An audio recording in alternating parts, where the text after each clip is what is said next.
Now listen carefully. I'm going to give you two situations and you have to tell me if you have ever been in these two situations or not. Situation one, you are in class and the teacher is asking the entire class a question and you know the answer to the question, but you don't raise your hand and answer it.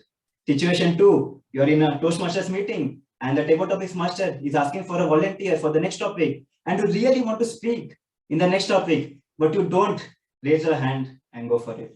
How many of you here have been in these two situations? Raise your hand. All of us. And I'm sure that after the situation ends, you get angry at yourself for not having the courage to stand out from the rest of the crowd. But don't feel sad. You are wired by nature to not stand out from the crowd. Do you all know the zebra story by Jordan Peterson? The zebra story tells you everything you need to know about human beings. So it's worth knowing. Okay, so zebras have stripes and people say, well, it's for camouflage.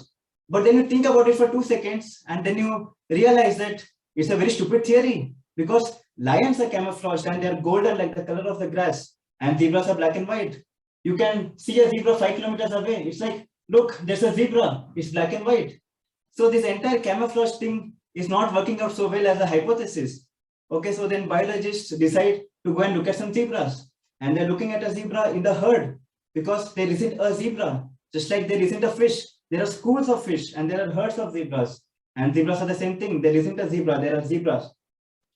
So they're looking at a zebra in the herd and they're studying that zebra. So they look at that zebra, they make their notes and they look back and they think, oh my God, which zebra was I looking at? And the answer to that question is, you don't know because all these damn zebras look the same. The camouflage is a black and white stripes and this camouflage is effective, but it's against the herd. Okay, then you think, well, we better identify a zebra so that we know what he is up to. So then you take your Jeep, you take a can of red paint, you take a stick with a rag at the end of it, you drive up to that zebra and you paint the zebra's haunch red, you make a tiny red dot, or maybe you clip the zebra's ear with a cattle clip. And then you stand back and think, well, I'm pretty smart. Now I'm going to look at a zebra. So what do you think happens to the zebra? The lions kill it. Right. Lions, they're smart. Hunting animals are smart. But they need to identify a zebra before they can organize their hunt. They can't just hunt the entire herd. And so maybe it's a zebra that is limping or it has a sore hip. And you might say, well, nature is kind, it takes only the weak. It's like, no. Lions like really healthy, delicious zebras. But they look like all the other healthy, delicious zebras. So they can't pick them out. But if it is a zebra that is just born, or it is small, or if it is limping, if there's something that identifies a particular zebra, then the lions can pick them out. And then they do pick them out. And so the rule for human beings is keep your damn stripes on so that the lions don't get you. I am telling you, if you want to learn one thing about human motivation, that's a good thing to learn. People camouflage themselves against the herd so that the predators don't pick them out and do them in. So how does this relate to us? Well, there's a zebra in all of us. And the zebra is there to protect us from the dangers by camouflaging us with the rest of the crowd. And in the first two situations, the situation with the teacher is asking the entire class a question and the table topics master is asking for a volunteer, the zebra in us did not allow us to stand out. And this is not only limited to these two situations. You can see the zebra story play along in all facets and all situations of your life. So how do you stop being a zebra? Well, the answer is to stop being a zebra, you need to face the lions. See, in the teachers and the table topics masters situation, we were not scared of the teacher or the table topics master.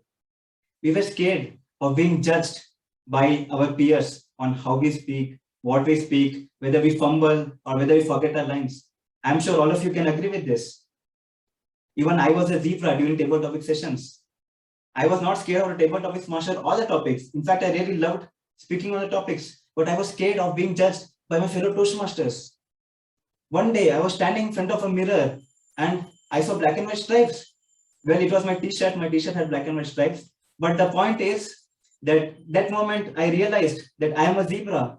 And if I continued being a zebra, one day will come where I can no longer run away from the lions. And that day will be my end.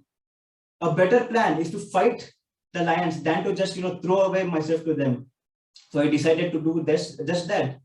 I decided to fight back.